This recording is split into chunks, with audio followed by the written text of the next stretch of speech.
Oke guys, kembali lagi dengan saya Vinek PR. Di video ini kita akan melanjutkan alur cerita manhwa yang berjudul Immortal Reverence Death.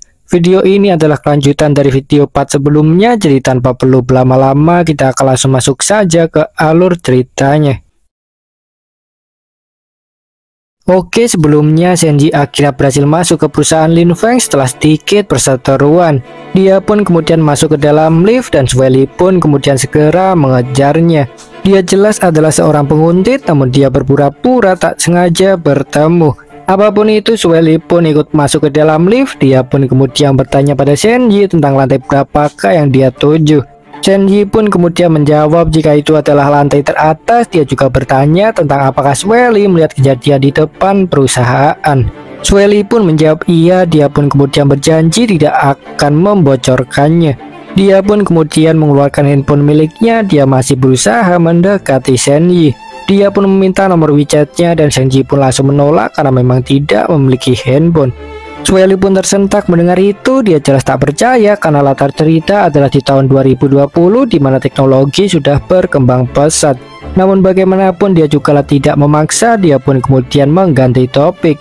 Dia pun bertanya pada Shenji tentang apa yang dia inginkan di lantai teratas dan apakah dia tahu tentang siapa yang ada di sana. Dia sangat penasaran dengan identitas Shenji dan Shenji pun kemudian menegaskan jika dia itu adalah suami Ling Feiyu.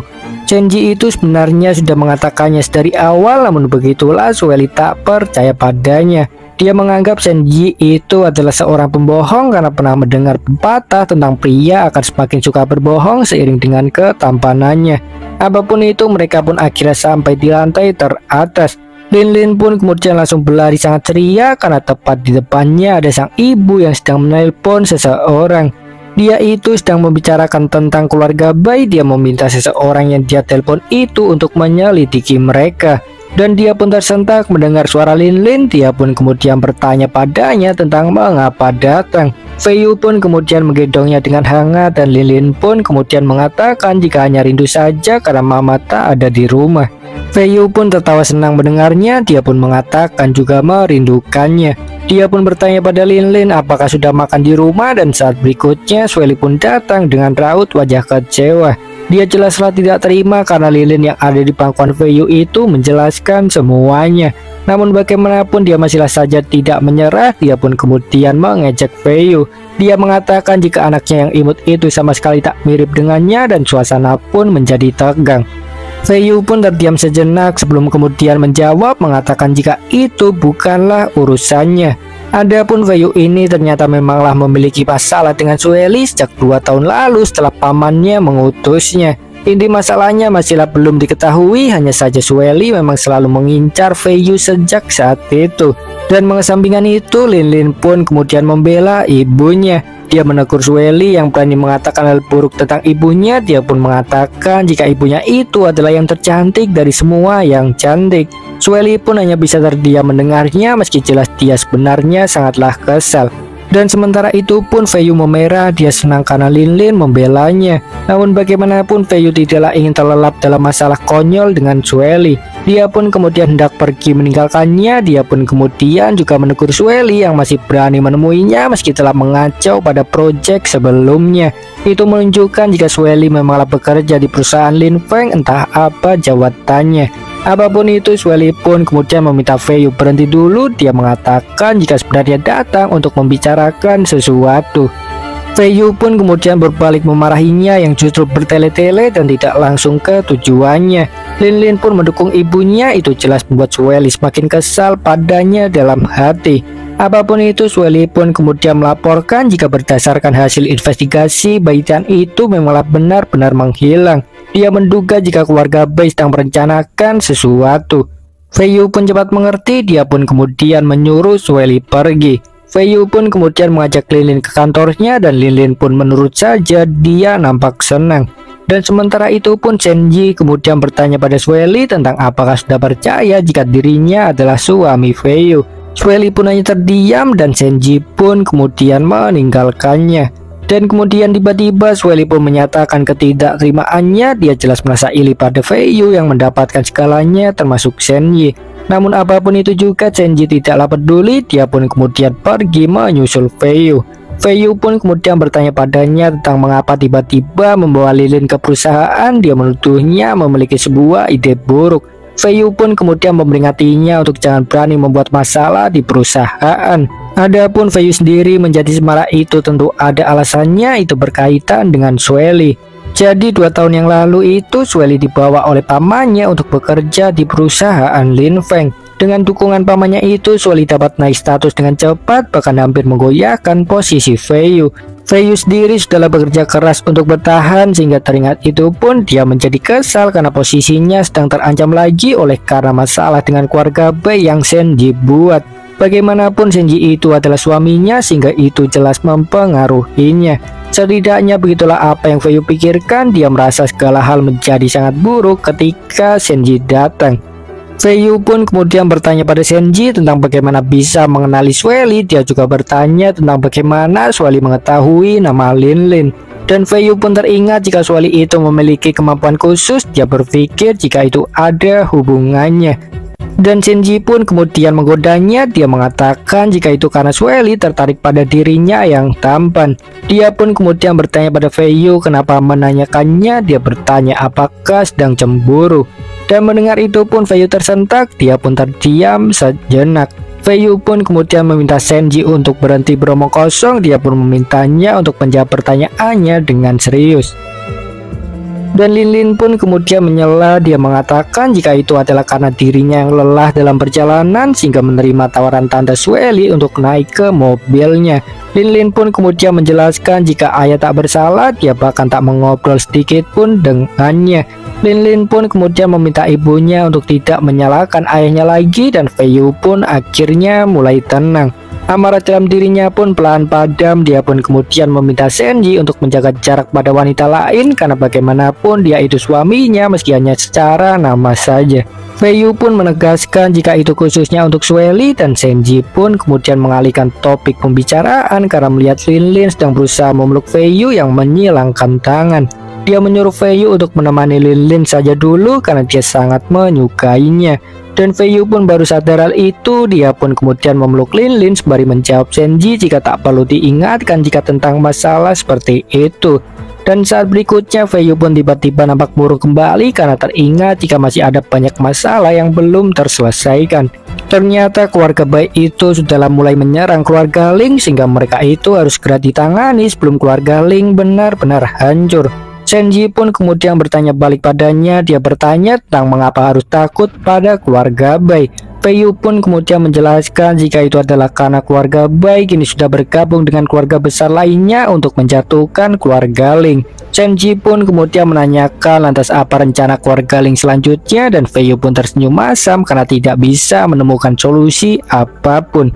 Namun bagaimanapun dia jugalah tidak ingin menyerah. Dia menyatakan jika apapun yang terjadi pasti akan melindungi keluarga Ling. Dan mendengar itu pun Shenji tergerak. Dia pun menawarkan bantuan. Dia pun kemudian langsung bertindak. Dia meminta Lin untuk tinggal saja dulu sampai nanti malam. Lin pun menurut saja. Dia kemudian hanya berpesan supaya ayahnya kembali lebih cepat. Shenji pun kemudian langsung bergegas pergi. Itu membuat Feiyu bingung. Feiyu pun bertanya tentang apa yang ingin dia lakukan, namun Shenji tak menjawabnya. Feiyu pun kemudian segera mengejarnya, namun Lin menghentikannya. Lin pun kemudian mengadu jika makanan di rumah tadi sangatlah tidak menyenangkan. Dia pun bilang sekarang sangat lapar. Dia pun kemudian tertawa nakal. Dia penasaran dengan apa yang akan terjadi pada sang pelayan yang telah berani membulinya dan ayahnya. Apapun itu, scene setelahnya berpindah ke sisi luar perusahaan. Shenji pun terlihat berjalan keluar dengan santai dan dia pun menemukan Sueli yang ternyata masih belum pergi. Sueli pun menyapanya namun Shenji mencampakkannya. Dan sementara itu pun seorang pria kemudian lewat. Pria itu ternyata mengenali Sueli. Dia memendam perasaan terhadapnya. Pria yang sebut saja namanya Johnny itu pun kemudian menghampiri Sueli. Dia pun mengajaknya untuk kencan. Shenji yang awalnya hendak pergi pun menjadi tertarik pada percakapan mereka karena terlebih pria itu memiliki aura iblis dalam dirinya. Shenji pun memperhatikan diam-diam sementara Johnny kemudian merayu Sueli. Dia memberitahu Sueli jika tahu tempat yang sangat indah. Dia pun mengajak Sueli untuk pergi ke sana dengannya. Dan adapun ternyata Sueli memanglah mengenal si Johnny, namun jelas dia tidaklah menyukainya. Sueli pun kemudian langsung menolak ajakan si Johnny dan tiba-tiba sebuah aura merah pun kemudian masuk dalam kepalanya. Johnny pun kemudian bertanya padanya tentang mengapa tiba-tiba menjadi kasar. Dan sikap Sueli pun kemudian tiba-tiba berubah drastis oleh karena aura merah tersebut. Dia seperti terhipnotis dan dia pun kemudian menyuruh si Johnny untuk masuk dalam mobilnya. Melihat itu pun Senji kemudian langsung bertindak. Dia menegur Johnny yang berani menggunakan teknik iblis di hadapannya yang seorang dewa. Dia pun kemudian langsung menghapus mantra yang Johnny tanamkan dan seketika itu pun Sueli mendapatkan kesadarannya kembali. Dia pun bingung tentang apa yang terjadi pada dirinya. Dia merasa kehilangan kontrol diri untuk sesaat. Namun bagaimanapun Sueli juga tidak terlalu peduli. Dia pun memanggil Senji dan menawarkan tumpangan. Senji pun kemudian mengikutinya. Dia pun masuk ke dalam mobil sementara Johnny jelas tidak terima. Johnny pun menegur Senji yang sangat agresif padahal jelas-jelas Sueli sudah setuju untuk jalan dengannya. Dan namun begitulah Senji mencampakkannya. Johnny pun semakin emosi atas sikapnya tersebut. Dia bertekad untuk membalas dendam. Apapun itu Sueli pun kemudian meninggalkan Johnny. Dia pun menjadi besar kepala. Dia kemudian bertanya pada Senji tentang mengapa mempedulikannya. Sueli pun bertanya apakah itu karena suka dan Senji pun menjawab tidak. Dia memintanya untuk tak perlu berpikir sejauh itu. Sueli pun kemudian mengalihkan topik. Dia pun meminta nomor telepon Senji dan berjanji tidak akan memberitahu Feiyu. Dan begitulah Senji pun kemudian menolaknya karena dia memang tidak memiliki handphone. Dan beralih ke sisi lain terlihat ada sesosok hantu di dalam hutan. Hantu itu terus meninggi kelaparan. Dia mengatakan jika ingin makan sesuatu. Dan Senji pun menyadari kehadirannya tersebut karena hantu itu memiliki aroma darah yang sangat kuat. Senji pun bertanya-tanya dari mana bau tersebut dan tiba-tiba sesosok hantu itu pun kemudian melayang ke depan mobil. Jelas membuat Sueli terkejut panik. Dia pun menginjak rem mobilnya, kepalanya pun terhantam setir. Jelas saja rasanya cukup sakit meskipun untungnya dia masihlah hidup. Sueli pun kemudian segera turun dari mobilnya. Dia sangat penasaran dengan apa yang barusan lewat. Dan dia pun seketika menjadi bingung karena di depan mobilnya tak ada apapun. Dia pun kemudian berpikir jika itu mungkin adalah hantu. Dia pun jelas panik. Dia pun kemudian memanggil Senji meminta pertolongan. Bulu kuduknya pun berdiri tegang. Dia pun kemudian melihat sosok hantu tersebut ketika membalik badan. Hantu itu pun tersenyum karena melihat adanya makanan segar. Melihat itu pun Sueli kemudian menjerit. Dan tak lama setelahnya si Johnny pun kemudian menunjukkan diri. Dia pun tertawa puas karena dia memanglah yang mengutus hantu tersebut. Johnny pun kemudian meminta Sueli untuk menyerah saja, menegaskan jika tak akan ada orang yang bisa membantunya. Dan dia pun menyuruhnya untuk tunduk saja pada perintahnya. Adapun tentang Sangji, Johnny sama sekali tak menganggapnya penting. Dia pun menyatakan jika dia akan ditinggalkan sebagai makanan hantu. Senji pun jelas tak terima mendengarnya. Dia pun kemudian meminta Johnny untuk mengatakan dengan lebih jelas tentang siapa yang akan dimakan. Johnny pun tertawa menanggapinya. Dia pun kemudian memerintahkan sang hantu untuk segera memakannya. Dia merasa dapat menguasai kota Mutiara dengan bantuan sang hantu itu karena hantu itu dapat bertambah kuat dengan memakan manusia. Sang hantu pun kemudian langsung menyerang Senji. Dia sangatlah bergairah karena Senji itu adalah tipenya. Senji pun kemudian menyerang lebih dulu. Dia mengangkat dua jarinya. Sebuah lesatan cahaya pun kemudian muncul dari kedua jarinya itu membelah kepala sang hantu. Johnny pun jelas panik melihatnya. Dia tak percaya jika ada seorang yang mampu mengalahkan hantu miliknya yang telah memakan 99 orang. Singkatnya hantu itu sebenarnya sudah nyaris sempurna sehingga begitulah dia sangatlah terkejut. Senji pun kemudian mendekati Johnny dengan tawa kecil. Itu membuat Johnny semakin panik. Dia pun meminta Senji untuk berhenti mendekat. Dia pun melangkah mundur menjauh hingga akhirnya menabrak sebuah pohon. Dia pun akhirnya sadar tak bisa kabur. Dia pun kemudian mengancam Senji. Dia pun mengeluarkan belatinya. Dia kemudian menyerang Senji lebih dulu, mengambil resiko. Hanya seekor semut berani mencoba menggoyangkan pohon. Senji pun kemudian melepaskan sebuah mantra ke mata Johnny. Matanya itu pun buta seketika. Johnny pun berguling-guling bingung karena tak dapat melihat apapun.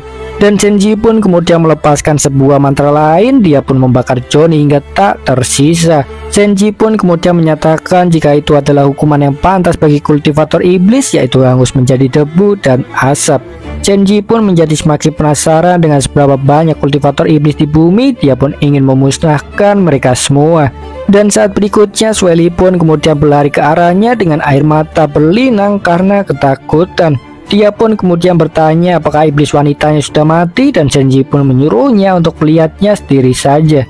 Sueli pun kemudian menoleh ke arah sang hantu dan dia pun menemukan jika ternyata hantu itu masihlah hidup meski dengan kepala yang terbelah. Hantu itu ternyata memiliki pikiran. Dia terkejut karena Shenji yang mampu membunuh si Johnny. Hantu itu pun kemudian bertanya pada Shenji tentang mengapa tidak langsung membunuhnya, sementara Sueli segala bersembunyi di balik Shenji. Dan tiba-tiba sang hantu pun kemudian tertawa ketika memikirkan sesuatu. Dia menduga jika alasan Shenji tidak langsung membunuhnya adalah karena dirinya itu hampir berhasil menjadi seorang iblis, karena itu akan tercapai dengan membunuh satu orang lagi. Dan begitulah, membunuh iblis itu memanglah lebih menguntungkan daripada membunuh hantu biasa, mungkin merujuk pada keuntungan kultivasi. Dan namun Shenji pun kemudian justru menegurnya. Dia bertanya tentang apa hebatnya membunuh 99 orang. Dia pun memperingatinya jika menjadi iblis itu bukanlah hal yang bagus, karena hanya akan membuatnya terlempar dalam neraka abadi tanpa bisa bereinkarnasi kembali. Sang hantu pun tertawa mendengarnya, karena meskipun telah membunuh banyak kultivator, hanyalah Shenji saja yang mengatakan hal seperti itu. Dan namun bagaimanapun sang hantu juga tidak terlalu peduli, karena dia memiliki alasan kuat untuk membunuh, dan hanya dengan membunuh jugalah dia dapat meredakan kebenciannya. Shenji pun tersenyum mendengar itu. Dia merasa jika hantu itu sungguhlah sangat menarik. Dia pun kemudian mengizinkannya untuk membunuh satu orang lagi. Dia pun kemudian melepaskan sebuah mantra ke sang hantu itu. Adapun itu adalah sebuah mantra pengubah tubuh. Sang hantu itu pun kemudian berubah menjadi sebuah bola cahaya kecil. Shenji pun kemudian meminta Sueli mengantarkannya ke suatu tempat. Dia pun masuk ke dalam mobil. Sueli pun kemudian bertanya kemanakah itu, dan Shenji pun menjawab itu adalah kediaman keluarga Bai. Singkat cerita, waktu pun cepat berlalu. Mereka pun akhirnya sampai di kediaman keluarga Bai yang sangat megah.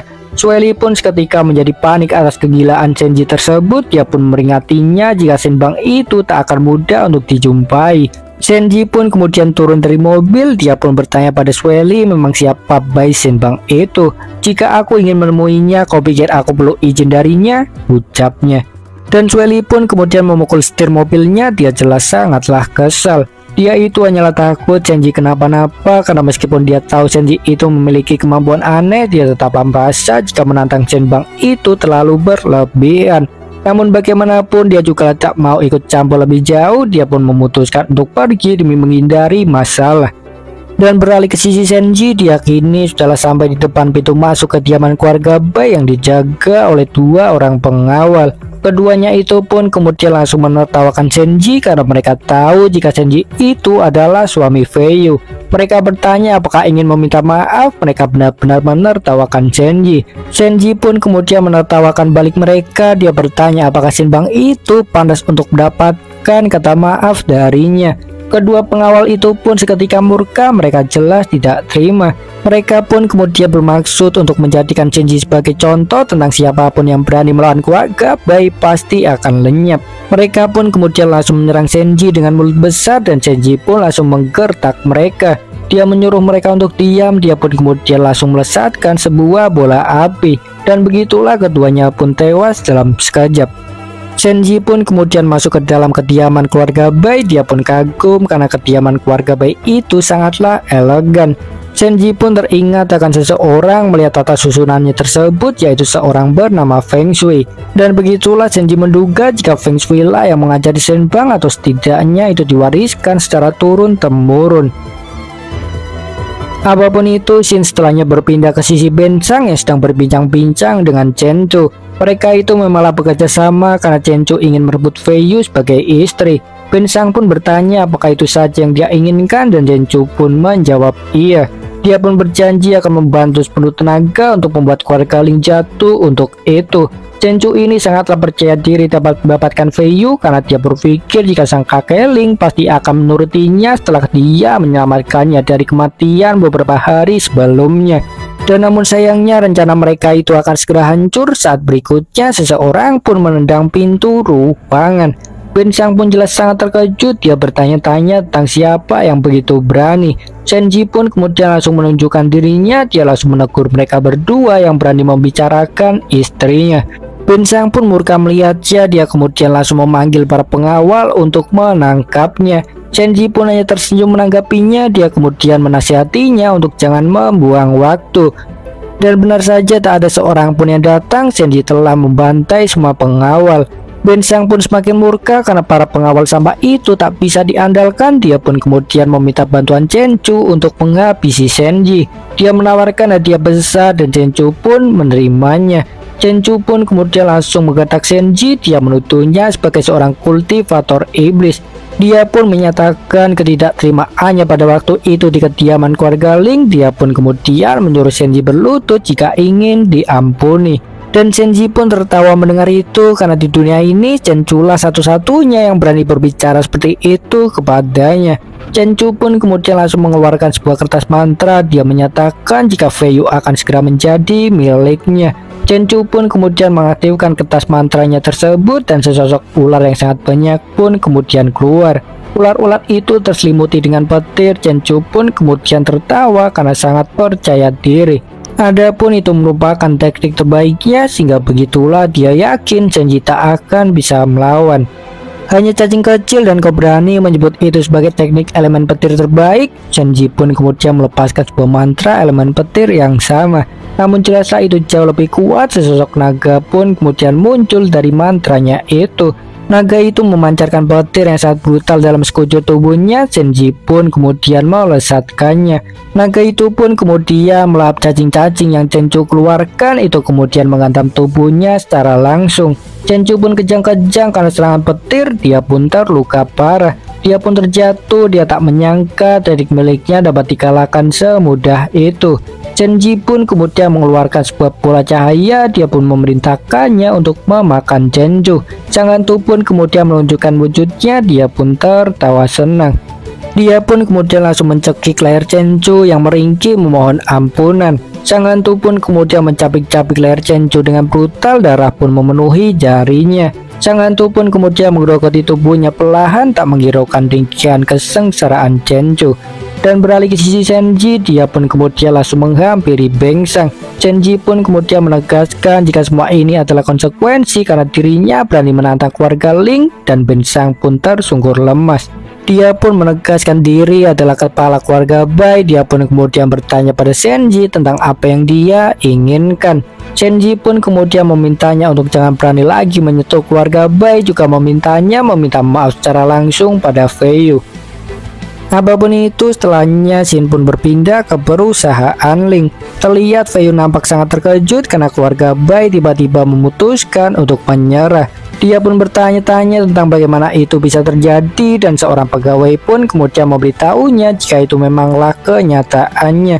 Seorang pegawai itu pun kemudian memberitahu Fei Yu jika keluarga Bai tak hanya menyerah, namun Bensang juga meminta maaf secara pribadi kepadanya. Itu nampaknya dilakukannya dengan sebuah telepon, sehingga begitulah itu artinya Shenbang memang menyerah atas Senji.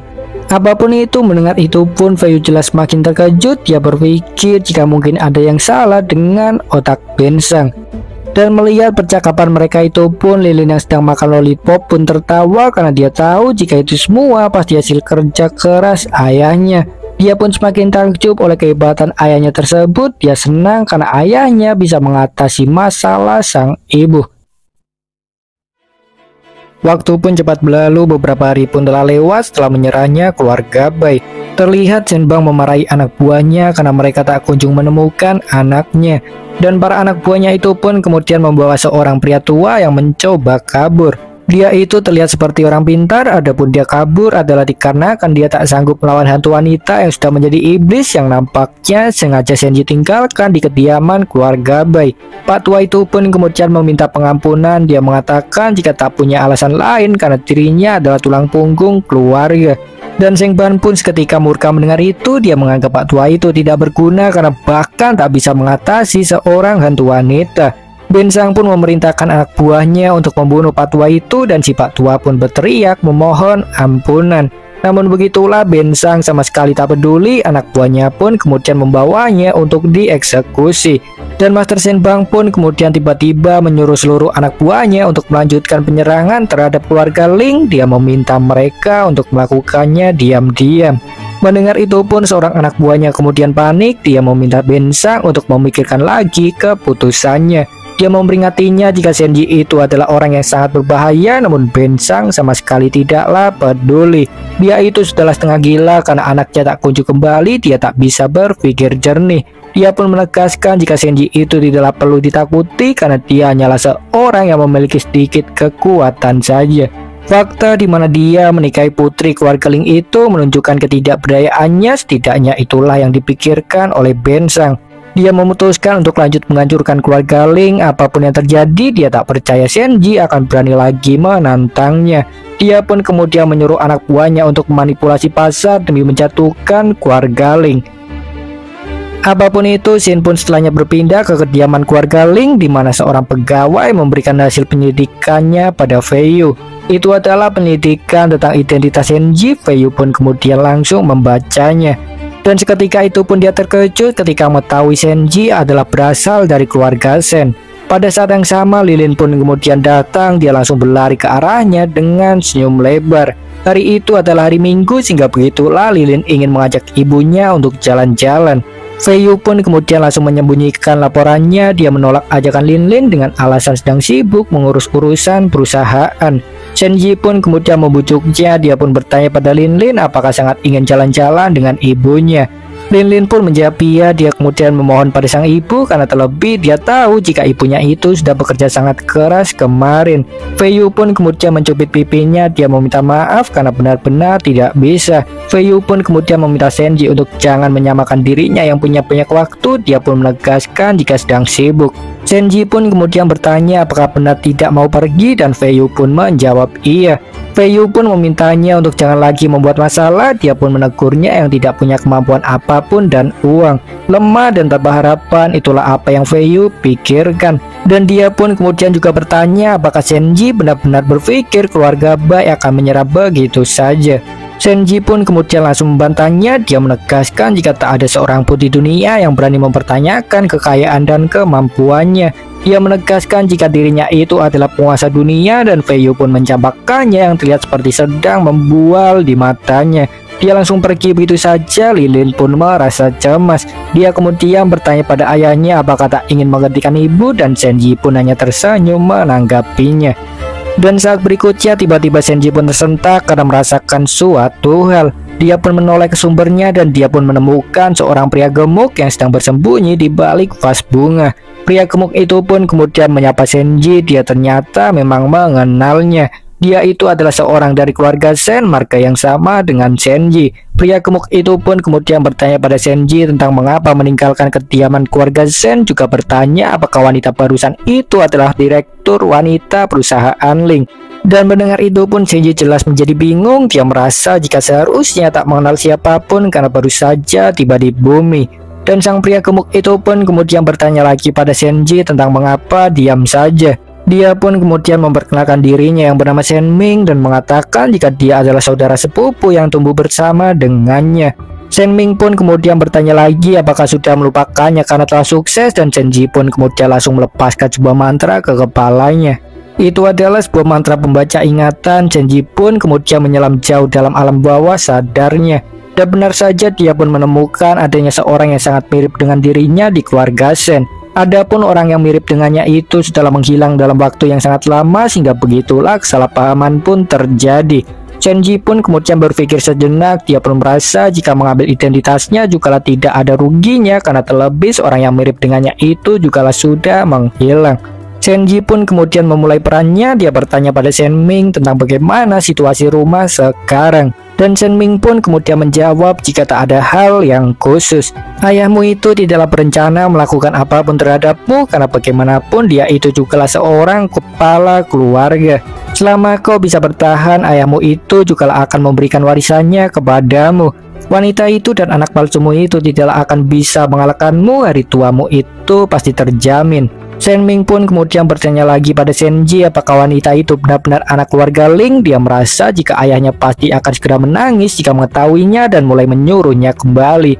Terlihat seperti dia sadar jika hubungan dengan keluarga Ling dapat menguntungkan dan apapun itu juga Shenji jelas langsung menolaknya.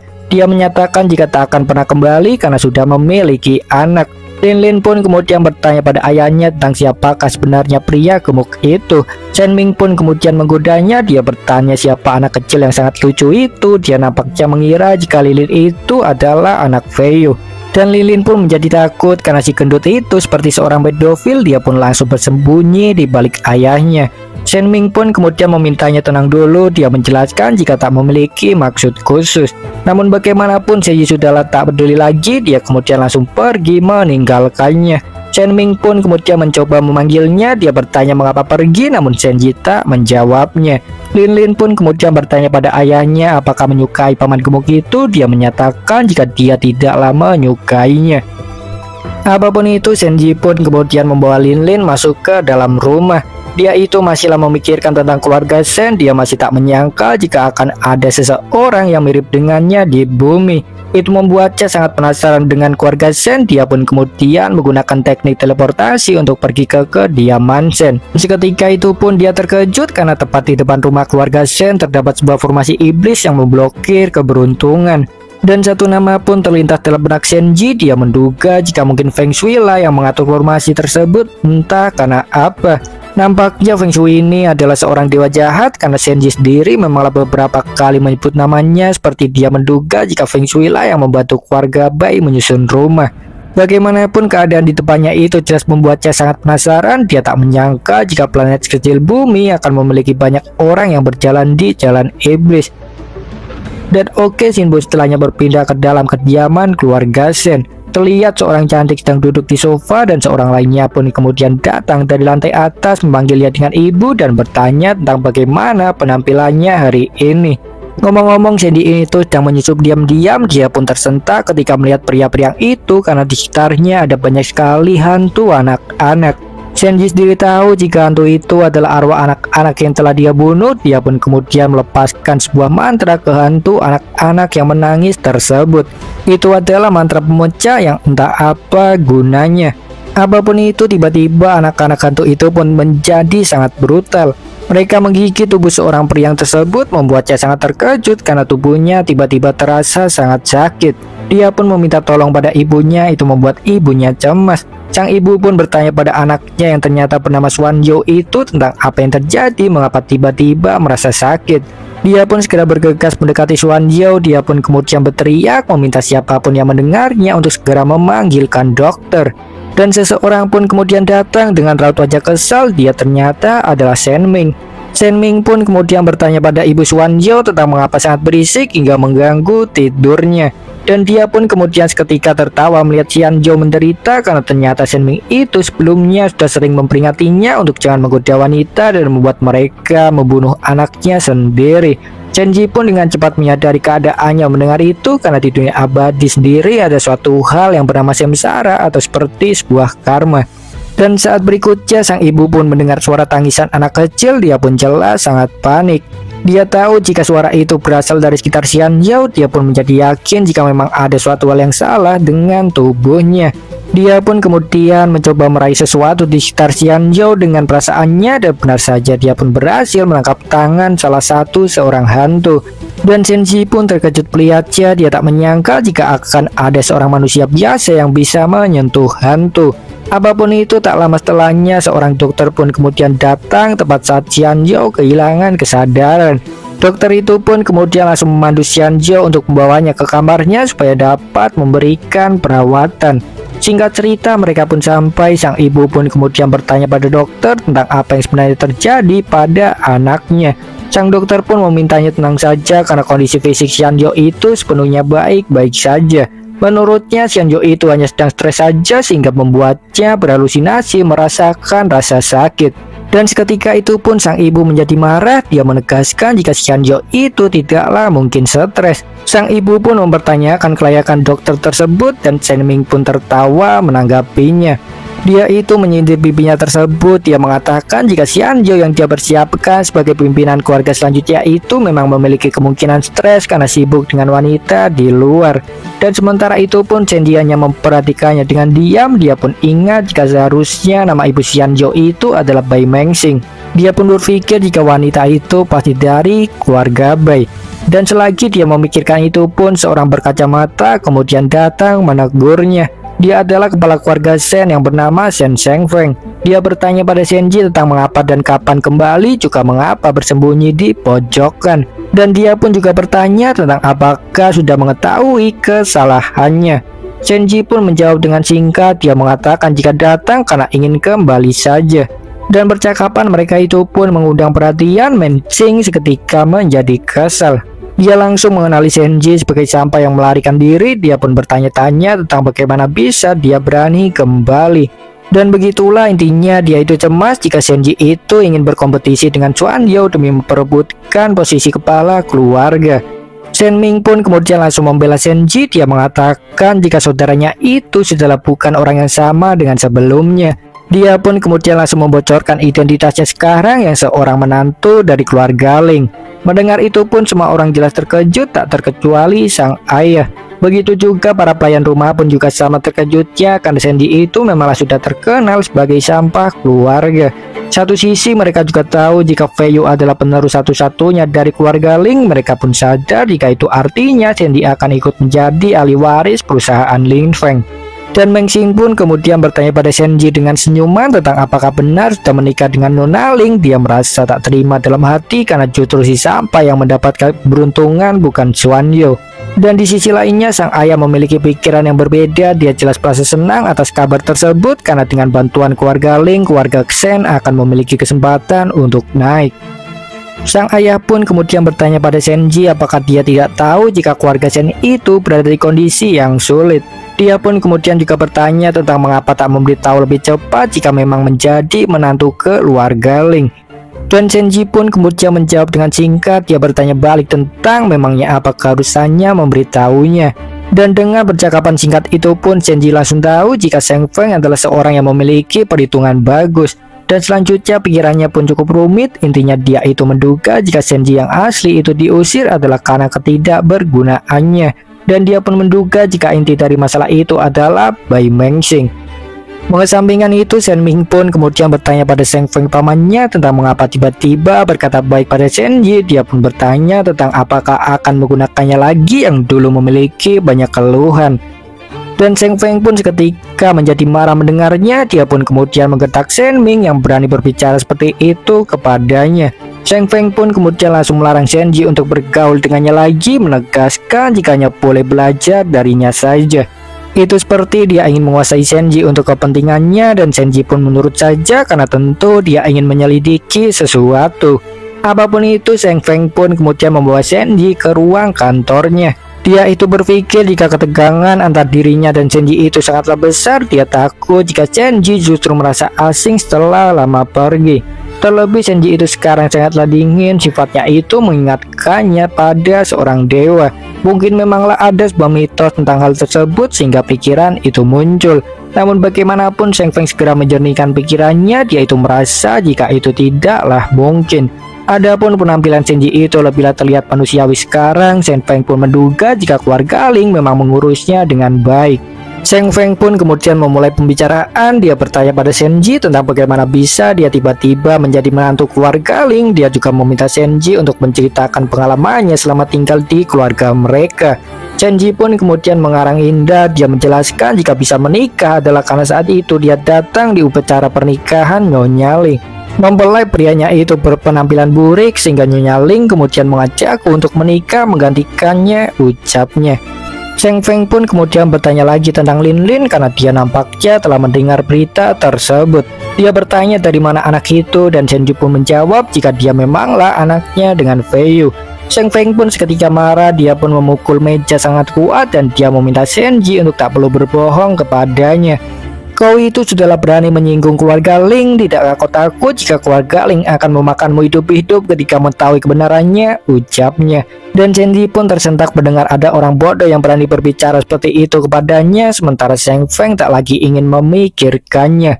Bagaimanapun dia itu merasa jika Zenji masih berguna, dia ingin menggunakannya untuk menyelesaikan masalah keluarga Shen. Sheng Feng pun kemudian meminta maaf. Dia menjelaskan jika tak bermaksud menyinggungnya. Dia pun kemudian langsung pada intinya dia meminta Zenji untuk memohon bantuan pada keluarga Ling atas masalah keluarganya. Dia berjanji akan memanfaatkannya dengan baik. Dia juga berjanji akan membawa keluarga Shen kembali pada puncak kejayaan. Dan mendengar itu pun Zenji berpikir sejenak. Dia merasa jika planet kecil bumi itu sangatlah menarik karena memiliki semua jenis manusia. Dia juga menjadi semakin penasaran tentang bagaimana bisa ada seorang yang mirip dengannya. Dia pun menduga jika itu mungkin adalah karena ada kesamaan leluhur dan takdir. Bagaimanapun Zenji sendiri belumlah mengetahui apa alasan sebenarnya. Dia sadar meskipun sudah menjadi tak terkalahkan di dunia abadi, tetap saja ada banyak misteri dunia yang belum dia ketahui. Zenji pun kemudian menjawab Sheng Feng dengan singkat, mengatakan jika kejatuhan keluarga Shen itu adalah kesalahannya sendiri. Dan mendengar itu pun Sheng Feng tersentak. Dia pun kemudian bertanya pada Zenji tentang apa maksudnya. Jika kau itu memang tidak ingin membantu, hanya pergilah saja. Bagaimana bisa kau menuduhku seperti itu? Ucapnya. Zenji pun kemudian menegaskan jika dirinya itu tak pernah sekalipun percaya pada takdir karena itu hanyalah berlaku untuk manusia. Dia menegaskan jika keluarga Shen itu sudahlah tak memiliki kesempatan apapun, bahkan dengan adanya banyak Zenji tetaplah tak akan bisa. Dia pun mengucapkan selamat tinggal. Dia pun kemudian pergi. Dan tiba-tiba seseorang pun membuka pintu lebih dulu dari luar. Dia adalah Meng Xing yang panik karena anaknya menjadi gila. Dia pun meminta bantuan Zenji. Dia memintanya untuk melihatnya sebentar. Dan mendengar itu pun Sheng Feng langsung bangkit berdiri menunjukkan kecemasannya. Dia bertanya tentang bagaimana itu bisa terjadi karena tepat beberapa saat yang lalu Xuan Yao itu masihlah normal. Dan memikirkan itu pun Zenji bingung karena Xing Meng justru mendatanginya daripada pergi mencari seorang dokter atau pelayan. Dia merasa jika perasaan Meng Xing itu tidaklah normal, dia pun memutuskan untuk mengikutinya dulu. Singkat cerita, mereka pun sampai di kamar Xuan Yao dan seketika itu pun para hantu ketakutan oleh kehadiran Zenji. Melihat itu pun Zenji tersenyum. Dia teringat dengan perasaan ditakuti oleh semua iblis saat di dunia abadi. Begitulah singkatnya kekuatan Zenji kini hanyalah cukup untuk menakuti hantu kecil saja karena dia kehilangan sebagian besar kekuatan saat di bumi. Dan beralih ke sisi Xuan Yao, dia pun berteriak sangat keras, benar-benar layaknya seorang gila. Dia memohon supaya dilepaskan sementara para dokter mencoba menenangkannya. Sheng Feng pun kemudian bertanya pada para dokter tentang apa yang sedang terjadi dan sang dokter pun kemudian menjelaskan jika sebenarnya tidaklah ada masalah apapun pada kesehatannya. Sang dokter pun kemudian meminta maaf karena tidak bisa membantu. Dia pun menyatakan jika masalahnya adalah pada mental Xuan Yao. Dan sementara itu pun Meng Xing kemudian menangis dan memeluk Sheng Feng. Dia pun kemudian menuduh Zenji sebagai penyebab kegilaan Xuan Yao karena kebetulan semua itu terjadi ketika dia datang. Sang dokter pun kemudian mendukung pernyataannya tersebut. Dia menjelaskan jika itu mungkin saja karena faktanya Xuan Yao itu masihlah baik-baik saja sebelum Zenji datang. Para pelayan pun kemudian juga ikut menuduh Zenji sebagai seorang yang melakukan kecurangan demi memperebutkan posisi penerus keluarga. Dan Zenji pun kemudian menanggapi mereka dengan santai. Dia mempertanyakan Meng Xing yang masih sempat-sempatnya mencari kesalahannya daripada khawatir tentang keselamatan anaknya. Zenji sendiri tahu jika jiwa Xuan Yao itu sedang digerogoti oleh para hantu. Dia juga tahu jika sekalinya itu lenyap, Xuan Yao tak akan bisa sembuh meskipun dapat bertahan hidup. Dan Meng Xing pun kemudian bertanya pada Zenji, lantas apakah memiliki cara untuk menyelamatkan Xuan Yao. Zenji pun kemudian menegaskan jika pada dasarnya itu memang kesalahan Xing Yao sendiri karena telah menggoda wanita dan membunuh anak tak bersalah. Zenji pun kemudian menawarkan sebuah cara. Dia meminta Xing Meng untuk mengumpulkan 1000 kecoa dan 300 kotoran anjing. Dia memintanya untuk membawakannya pada Xing Yao sebelum jam 2 pagi. Dia berjanji akan menyelamatkannya dan membuatnya dapat berbicara meski tanpa menyentuh wanita. Dan hanya itu sajalah yang Zenji tawarkan. Dia tak mau membantu lebih jauh meski tahu jika Xuan Yao tak akan bisa lepas dari jiwa jahat jika sampai memakannya. Itu seperti Zenji menyerahkannya pada takdir. Dia pun menganggap itu sebagai hukuman karena dia telah membunuh banyak anak tak bersalah. Masih di tengah pembicaraan, Zhang Feng pun kemudian menyatakan kebingungannya pada Shenji yang justru menyuruh Xuan Yao untuk memakan kecoa dan kotoran anjing. Itu jelas adalah hal yang tidak layak untuk dimakan. Zhang Feng pun kemudian menuduh Shenji sengaja meminta hal tersebut untuk membunuh Xuan Yao. Dia pun kemudian mengusirnya pergi, sedangkan Meng Xing ternyata justru memiliki pikiran yang berbeda. Menu makanan kecoa dan kotoran anjing itu ternyata berhubungan dengannya. Nampaknya dia memang pernah menyuruh seseorang untuk memakan hal tersebut. Dia pun bingung tentang bagaimana bisa Shenji mengetahui hal tersebut, padahal dia yakin sudah memperingati para pelayan yang mengetahuinya untuk tutup mulut. Dan Xuan Yao pun tiba-tiba sadarkan diri mendengar itu. Dia langsung meminta ibunya untuk jangan mendengarkan Shenji. Dia pun menuduh Shenji sengaja ingin membunuhnya dengan makanan tersebut demi mendapatkan posisi kepala keluarga. Dan menanggapi itu pun Shenji hanya merespon dengan santai. Dia pun tak memaksa. Percaya atau tidak itu sepenuhnya terserah padamu, namun sayangnya kali ini aku harus memperingatkanmu karena kau tidaklah akan selamat besok jika tak segera melakukan sesuatu, ucapnya. Dan Meng Xing yang sadar tak punya pilihan lain pun kemudian menyetujuinya. Dia pun mencoba meyakinkan Xuan Yao. Dia mengatakan jika bagaimanapun Shenji itu adalah saudaranya. Dia meyakinkan jika itu layak dicoba. Dia bersumpah akan membunuhnya dalam hati jika terjadi sesuatu pada Xuan Yao.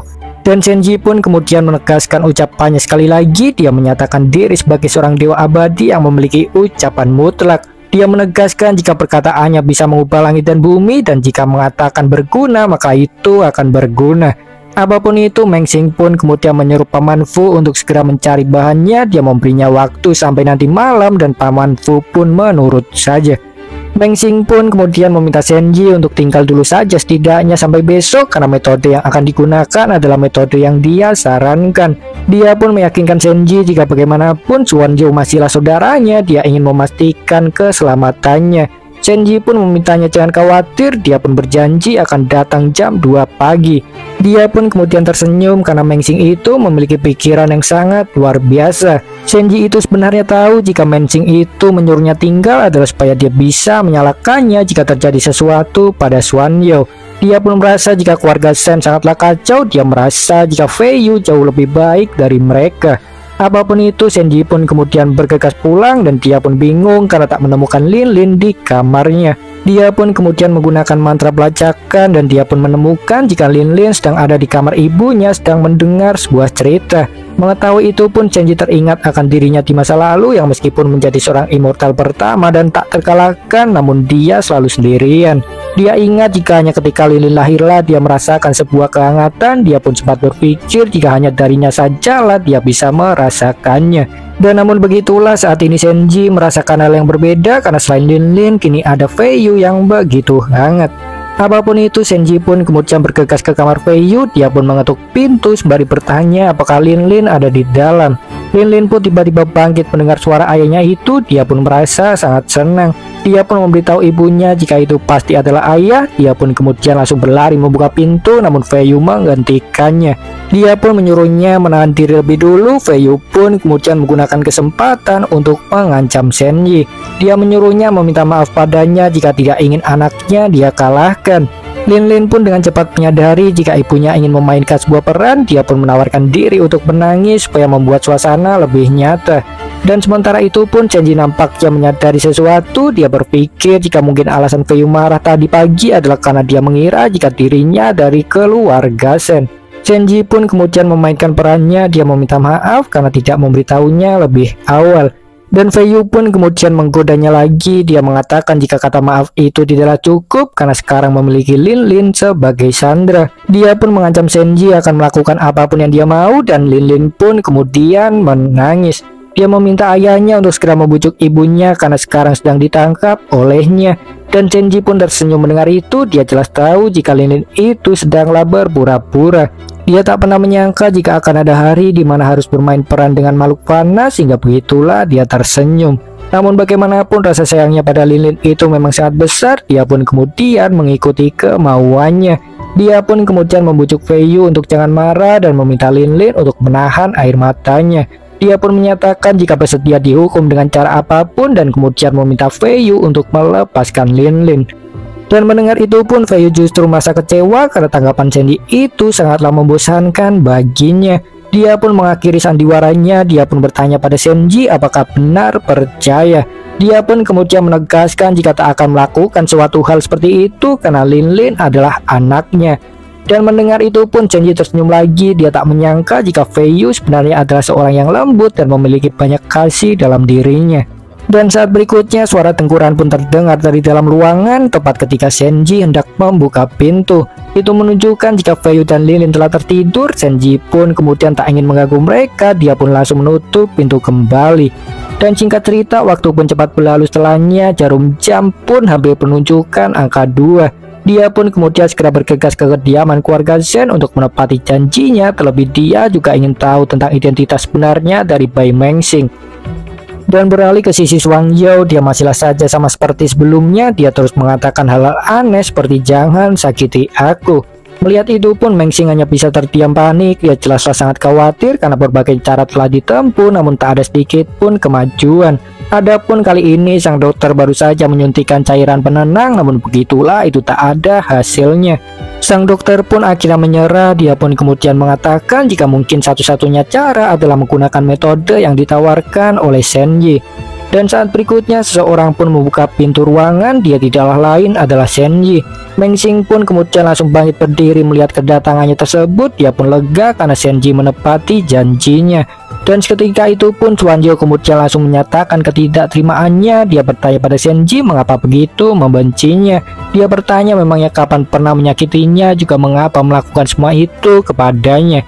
Dia pun mengancam Senji akan menyeretnya dalam neraka jika terjadi suatu hal buruk kepadanya. Dan Senji pun hanya mengabaikannya. Dia pun kemudian meminta Mengxing untuk segera memberikan Shuang Yao makanan yang dia minta. Senji sendiri sebenarnya sadar jika Shuang Yao itu hanya seorang bajingan yang membunuh orang tak bersalah. Dia sebenarnya jugalah enggan menyelamatkannya. Namun bagaimanapun dia tentu memiliki alasan tersendiri. Dia pun berniat untuk membuat hidup Shuang Yao menderita sebagai ganti nyawanya.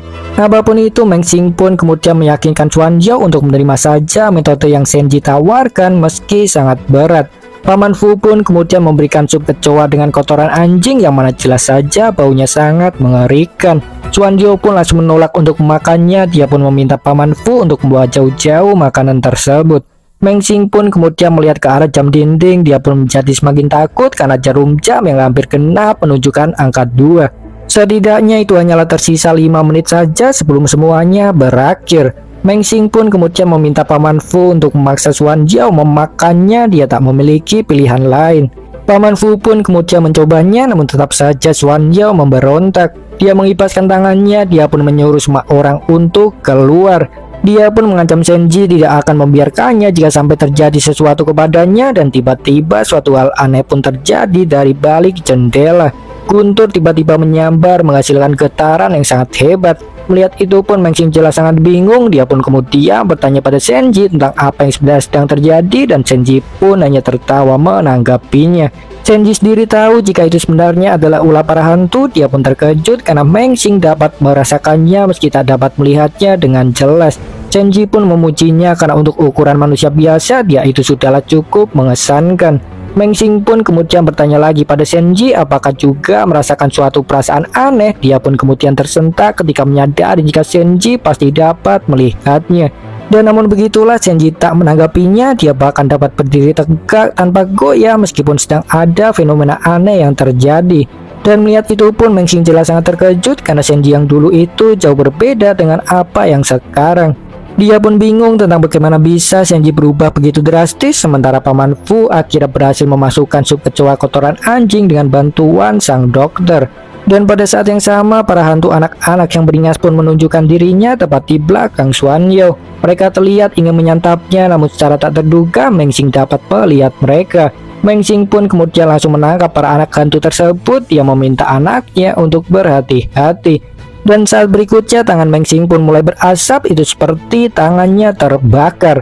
Itu mungkin adalah efek bersentuhan dengan hantu. Mengxing pun kemudian segera menarik tangannya tersebut. Sang anak hantu itu pun kemudian langsung menyerang Shuang Yao yang pingsan oleh karena makan kotoran, dan Mengxing pun kemudian segera memohon pada Senji untuk menyelamatkan anaknya. Dia bahkan berlutut, itu menunjukkan keseriusannya. Dia pun meminta Senji untuk memaklumi perbuatan anaknya tersebut karena dia masih sangat muda dan tak mengerti apapun. Senji pun kemudian menegaskan jika semua kesalahan itu memiliki bayaran tersendiri. Dia juga menegaskan jika selama mengatakan tidak mati maka dia tidak akan mati. Dan benar saja tubuh Swanjo pun kemudian bersinar tepat ketika para anak gantu hendak makannya. Cahaya itu pun kemudian menyerap para anak gantu tersebut. Saat berikutnya hantu-hantu itu pun menghilang dan secara tak terduga Swanjo pun sadarkan diri. Melihat itu pun Mengsing jelas sangat senang, dia pun merasa lega. Dan Swanjo yang tidak tahu terima kasih pun kemudian menggertak Senji. Dia bertanya tentang apa yang sudah dia lakukan terhadapnya. Apakah kau begitu takut jika aku akan mengambil warisan? Apa kau berpikir dapat menakutiku dengan suatu hal seperti itu? Kau itu sungguhlah sangat naif, ucapnya. Dan menanggapi itu pun Senji hanya tersenyum karena dia tahu jika para anak gantu itu sebenarnya tidaklah menghilang melainkan menyatu dengan tubuh Swanjo. Senji pun kemudian memperingati Swanjo untuk jangan berani lagi macam-macam, khususnya dengan para wanita atau para hantu kecil itu akan membunuhnya karena melanggar ketetapannya. Mendengar itu pun Mengsing jelas panik. Dia pun kemudian menyatakan ketidakterimaannya karena hal itu mengartikan jika Swanjo tak akan bisa memiliki anak. Dia pun bertanya tentang keberlanjutan keluarga Sen. Dia ternyata masihlah memperdulikan tentang warisan. Senji pun kemudian mengingatkannya jika Swanjo masih hidup itu sudahlah sebuah keberuntungan. Dia pun mengingatkannya jika Swanjo itu adalah seorang pembunuh, itu adalah karma untuknya harus membawa jiwa mereka. Senji pun kemudian bergegas pergi. Dia pun merasa kasihan pada keluarga Sen yang tak memiliki harapan. Namun satu sisi dia juga bingung karena memiliki nama keluarga yang sama, yaitu marga Sen. Dia pun berpikir tentang apakah itu memang sebuah kebetulan, juga menanyakan apa artinya kebetulan tersebut. Apapun itu, Senji juga tak peduli lagi karena dia merasa tak ada ruginya menggunakan identitas Senji sebagai bagian dari keluarga Sen. Senji pun kemudian pergi sementara Mengsing menatapnya penuh amarah. Dia tidaklah terima anaknya berakhir seperti itu. Dia berniat untuk membalas dendam. Apapun itu, waktu pun cepat berlalu setelahnya. Senji sampai di rumah tepat di pagi hari. Entah apa yang sebelumnya dia lakukan. Dia pun kemudian masuk ke dalam rumah dan menemukan Lilin duduk termenung di tangga sementara sang kakek memarahi para pegawai perusahaan Ling. Jelaslah ada sebuah masalah besar yang terjadi, bahkan sang kakek sampai mengatakan rela membayar anjing daripada mereka. Senji pun cepat mengerti jika ada masalah besar sedang terjadi. Dia pun kemudian langsung menemui Lin. Dia pun menggendongnya sembari bertanya tentang apa yang sebenarnya sedang terjadi. Lin pun kemudian langsung memeluknya dengan erat dengan tubuh gemetar. Dia pun mengatakan jika sangat ketakutan di rumah sendirian karena ibu memiliki urusan penting di kantor. Senji pun kemudian mencoba menenangkannya. Dia meyakinkan Lin untuk jangan takut. Dia menyatakan akan melindunginya dan ibunya. Dia pun menyuruh Lin untuk beristirahat saja di kamar. Lin pun menurut saja. Senji pun kemudian mengantarkannya ke kamar dan memberikan selimut yang hangat. Dan melihatnya itu pun Senji menjadi tidak tega. Dia tak pernah menyangka jika Lin akan menjadi begitu ketakutan meski hanya berpisah sebentar saja. Apapun itu, scene setelahnya berpindah ke perusahaan Lin Feng. Terlihat para petinggi perusahaan sedang berkumpul. Mereka membahas tentang apa yang harus dilakukan ketika keluarga bayi datang. Raut wajah mereka sangatlah amat tegang dan di tengah rapat itu pun Senji kemudian datang. Dia masuk dalam ruangan tanpa mengetuk pintu, jelas mengejutkan semua orang. Fei Yu pun kemudian bertanya padanya tentang apa yang dia ingin lakukan dan Senji pun menjawab jika hanya khawatir saja kepadanya. Fei Yu pun memerah malu mendengar itu. Dia pun kemudian segera menjernihkan pikirannya. Dia pun menegaskan diri baik-baik saja. Dia pun kemudian menyuruh Senji segera pergi. Dan Senji pun kemudian menawarkan bantuan, namun dengan syarat Fei Yu harus berbicara dengannya sendirian. Mendengar itu pun Fei Yu hanya bisa menghela nafas. Dia pun merasa bingung. Aku tahu kau itu ingin membuatku nyaman, tapi kau bahkan tidak tahu betapa seriusnya masalah sekarang, ucap Fei Yu. Dia benar-benar melakukan kemampuan Senji, meski satu sisi juga merasa senang karena Senji adalah orang pertama yang menyatakan akan melakukan apapun untuknya. Hatinya benar-benar tersentuh oleh perkataannya tersebut. Dia nampaknya telah jatuh cinta. Namun bagaimanapun dia tidaklah menyatakannya. Dia pun kemudian kembali ke fokusnya. Dia meminta Senji untuk pulang saja menjaga Lin karena dia sangat khawatir sekarang. Dan Sueli pun kemudian menyela. Dia bertanya pada Senji tentang apakah tahu jika apa yang didiskusikan adalah masalah tentang serangan keluarga Bai. Dia menjelaskan ini dan itu. Senji pun terkejut mendengarnya. Dia tak percaya keluarga Bai berani membuat masalah lagi. Dia pun menyesal karena tidak membunuh Senbang. Senji itu awalnya memang ingin menjaga sikap rendah hati, intinya dia benar-benar tidak pernah menyangka jika keluarga Bai berani membuat masalah lagi. Senji yang murka pun kemudian segera bergerak, dia meminta Feiyu untuk jangan khawatir lagi.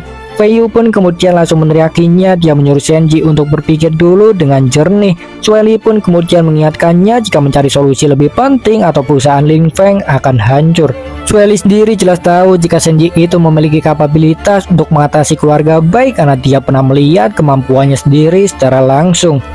Dan mengingat masalah pun, Feiyu tak memikirkan Senji lagi karena serangan keluarga Bai kali ini benar-benar sebuah serangan yang sangat serius. Mereka bahkan membayar orang-orang dari dunia bawah. Jadi begitulah, itu sudah bukan lagi sebuah masalah, melainkan sebuah ancaman pembunuhan. Apapun itu, scene setelahnya berpindah ke sisi keluarga Bai yang sedang sangat sibuk. Mereka mengatur berbagai cara, mereka bahkan membeli semua stok untuk perusahaan Lin Feng dengan menggunakan uang yang sangat besar. Mereka jelas habis-habisan kali ini, dan adapun di samping Shen Bang ada seorang berambut biru panjang yang terus menutup matanya. Dia nampaknya adalah seorang berkemampuan tinggi sehingga Shen Bang bahkan tak merasa khawatir sedikit pun. Dan tak lama setelahnya seorang pun kemudian datang. Pria misterius itu pun langsung mengenalinya sebagai Senji meski dengan mata tertutup. Senji pun kemudian ikut menutup matanya sembari berjalan, dia tak ingin kalah darinya. Jauh dalam hatinya pun dia merasa terkejut, dia tidak menyangka jika akan ada orang lain selain Mengsing di bumi yang dapat merasakan energi bumi dan surga. Juga lebih dari itu, Senji tak menyangka akan menemukan seseorang yang menguasai kemampuan tersebut. Dan Shen Bang pun kemudian tertawa sinis, dia sangat senang Senji datang kepadanya. Senji pun menanggapinya dengan santai, dia pun kemudian duduk di kursi sebelah Shen Bang. Senji pun kemudian mengingatkannya atas peringatannya yang dulu dia berikan, dia pun menyatakan jika kali ini tak akan melepaskannya. Shen Bang pun kemudian menjelaskan jika itu semua adalah karena anak yang menghilang. Dia menuduh Senji sebagai pelakunya. Dia pun menegaskan jika tindakannya itu hanyalah tindakan sang ayah yang ingin anaknya kembali. Dia pun kemudian meminta Senji untuk membalikan anaknya. Senji pun kemudian menjawabnya, dia berterus terang mengatakan jika anaknya itu sudahlah tewas jauh-jauh hari. Senji merasa jika Shen Bang itu sungguh sangat bodoh karena tak mau menerima kenyataan. Dan pria misterius berambut biru pun kemudian bertanya pada Senji tentang mengapa dia tidak menggunakan cara damai saja dan segera mengembalikan Bai Tian. Senji pun kemudian menanyakan nama orang tersebut dan pria rambut biru itu pun kemudian memperkenalkan dirinya yang bernama Suiyan Mao Sheng. Senji pun kemudian bertanya padanya apakah seorang petapa. Dia berpikir jika dia itu pasti sangatlah istimewa. Senji pun merasa sayang karena Mao Sheng itu harus tinggal di bumi yang hanya memiliki sedikit energi saja. Singkatnya, seorang yang berlatih di bumi itu tidaklah akan mendapatkan hasil yang bagus oleh karenanya, sehingga Mao Sheng yang nampak berilmu tinggi itu membuat Senji tertarik. Mao Sheng pun kemudian menjawab jika itu benar, dia adalah seorang Taois atau pertapa yang sama sepertinya. Dia pun kemudian mengajak Senji bekerja sama sebagai sesama petapa dan Shen Bang pun kemudian langsung menggertaknya. Dia menegaskan pada Mao Sheng jika membayarnya bukan untuk berbicara dengan Senji, dia pun kemudian menyuruhnya segera menghabisinya saja. Dan namun Mao Sheng sama sekali tak mengindahkan kata-katanya, dia masihlah bersikap dengan santai. Dia pun kemudian meminta Senji sekali lagi untuk mengembalikan Bai Tian karena itu sesuai dengan aturan dunia. Dan menanggapi itu pun Senji tersenyum, dia merasa jika Mao Sheng itu sungguhlah berbeda. Dia nampaknya cukup kagum terhadapnya yang bisa membicarakan suatu hal serius dengan gaya yang estetik. Senji pun kemudian memberitahunya jika Bai Tian anak Shen Bang itu adalah seorang praktikan kultivator iblis. Dia menunjuk Beng Shang. Mao Sheng pun tak membantahnya karena dia sendiri memang merasakan adanya suasana aneh saat di rumah keluarga Bai. Dia pun kemudian bertanya pada Shen Bang tentang apakah yang dikatakan Senji itu benar. Dia menegaskan jika dia sangat membenci kultivator iblis. Terlihat seperti dia itu adalah seorang yang berjalan pada jalan yang benar. Shen Bang pun kemudian langsung membantahnya. Bagaimana bisa anakku adalah kultivator iblis? Dia itu hanyalah pembohong besar. Jelas-jelas Senji lah yang telah menculik anakku. Apakah sekarang kau akan berdiri di samping seorang penculik? Ucapnya. Senji yang sudah kehabisan kesabaran pun kemudian langsung mengaktifkan sebuah mantra sembari mengingatkan Shen Bang jika dialah yang memulai serangan lebih dulu terhadap perusahaan Lin. Aku itu di dalam membunuhmu itu sudah merupakan toleransi yang sangat besar, dan sekarang kau berani begitu arogan di hadapanku. Kau pasti menginginkan kematian, ucapnya. Senji pun kemudian mengangkatnya tinggi ke atas dan dia pun kemudian menghantamkan Shen Bang ke dinding. Melihat itu pun Mao Sheng menjadi panik. Dia pun kemudian mencoba menghentikan Shenji. Dia menjelaskan jika Bensang itu melakukan semuanya hanya demi anaknya. Dia bertanya tentang mengapa harus sampai membunuhnya.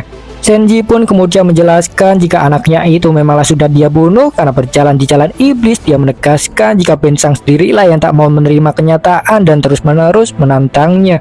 Mao Sheng pun kemudian menciptakan sebuah barier. Dia pun menegaskan jika Shen Bang kini dalam perlindungannya. Mao Sheng pun kemudian mengancam Shenji jika aliansi Baoge pasti tak akan membiarkannya jika berani menyentuh Shen Bang hari ini. Nampaknya itu adalah organisasi bertapa tertinggi di bumi. Mendengar itu pun Shenji menjadi tertarik. Dia pun kemudian bertanya pada Mao Sheng tentang apa bagusnya aliansi Baoge tersebut, dan Mao Sheng pun justru terkejut. Begitulah dia tak menyangka akan ada seorang petapa sangat kuat yang tidak mengetahuinya. Dia pun bertanya pada Shenji lantas bagaimana cara dia menjadi kuat, dan Shenji pun hanya tersenyum menanggapinya. Shenji itu sengaja tidak menjawab demi menghindari masalah karena dia sendiri sadar jika telah kehilangan sangat banyak kekuatan ketika tiba di bumi. Sehingga begitulah dia takut jika aliansi Baoge itu lebih kuat darinya. Mao Sheng pun kemudian menjelaskan tentang aliansi Baoge yang singkatnya itu adalah sama seperti sebuah sekte yang membantu orang-orang belajar kultivasi. Mao Sheng pun kemudian menawarkan untuk menunjukkan tempatnya pada Shenji dengan syarat dia harus melepaskan Shen Bang. Shenji pun berpikir sejenak mendengar itu, namun pada akhirnya dia tetaplah tak bisa membiarkan Shen Bang meskipun dia hanyalah seorang lalat tak berguna. Mao Sheng pun kemudian meyakinkan Shenji jika Shen Bang itu sudahlah koma dan tak akan bisa melakukan apapun pada keluarga Ling sementara waktu. Dia memohon pada Shenji untuk melepaskannya, dan Shenji pun kemudian langsung melepaskan aura intimidasi. Dia itu tidaklah terima ada seorang manusia yang berani memberikan ketentuan padanya, dan seketika itu pun Mao Sheng tersentak. Tubuhnya sama sekali tak bisa bergerak. Dia benar-benar tak menyangka akan ada seorang sekuat Shenji karena tak ada banyak orang yang lebih kuat darinya. Dia itu awalnya mengira jika kultivasi Shenji hanyalah sedikit lebih tinggi darinya. Dia pun akhirnya sadar besar perbedaannya. Dia pun mulai mempertanyakan siapa identitas Shenji sebenarnya, sementara Shenji pun kemudian melepaskan sebuah mantra lain. Dia ternyata memutuskan untuk tidak membunuh Shen Bang hari ini, namun tentu saja dia juga tak berniat membiarkannya bebas. Mao Sheng pun kemudian mengingatkan senior Shenji jika kesalahan Shen Bang itu sebenarnya tidak fatal. Dia nampaknya ingin mencegahnya meskipun akhirnya menahan diri. Saat berikutnya Shen Bang pun tiba-tiba bangkit berdiri, pandangannya terlihat kosong. Dia pun kemudian berjalan di depan semua pegawainya. Dia pun meminta mereka untuk menghentikan serangan terhadap perusahaan Lin Feng. Dan dia pun kemudian juga meminta semua orang untuk meminta maaf secara pribadi pada Fei Yu.